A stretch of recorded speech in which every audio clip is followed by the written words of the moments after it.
పిలుపు అనేటువంటిది మనం చాలాసార్లు ఎట్లా అనుకుంటాం అంటే, దేవుడు నన్ను పిలుచుకున్నాడు కాబట్టి నేను ఇంక నేర్చుకోవాల్సింది ఏం లేదు, మొత్తం ఆల్రెడీ నన్ను ఫుల్ ప్యాకేజ్ గా పంపించేస్తాడని. No no no no, that's not how it happens.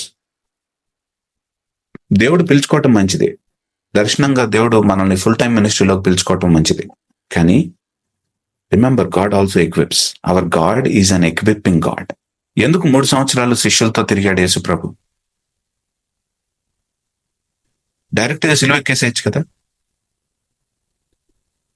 God is an equipping God. ఎందుకు పౌల్ని యాక్చువల్ గా అరేబియా తీసుకెళ్లాడు? God is an equipping God. ఎందుకు పౌల్ యాక్చువల్ గా తిమోతికి చెప్తున్నాడు, study to show yourself actually worthy.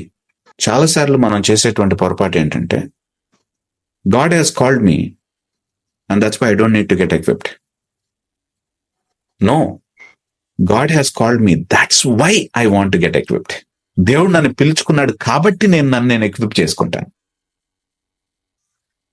So ఇది చాలా ఇంపార్టెంట్ పాయింట్. వై?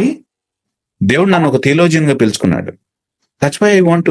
దేవుడు ఎక్విప్ చేస్తున్నారు, నాకు ప్రతిదినం ఎక్విప్ చేస్తున్నారు. So we should never loose site of that one. Okay, దాన్ని హ్యాండిల్ చేసేటువంటి వాళ్ళు, పుల్పిట్ మీద నిలబడి చెప్పేటువంటి వాళ్ళు, it's wonderful. God actually rescues you.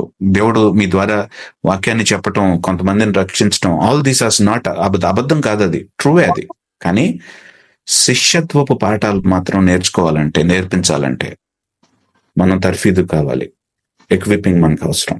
వాక్యం ఎక్కడ, ఏ మూలలో వాక్యాన్ని మీటినా సరే, చాలా జాగ్రత్తగా వినండి, ఏ మూలలో వాక్యాన్ని మీటినా సరే, మనం ముట్టినా సరే, వాక్యం తర్ఫీదు గురించి మాట్లాడుతుంది.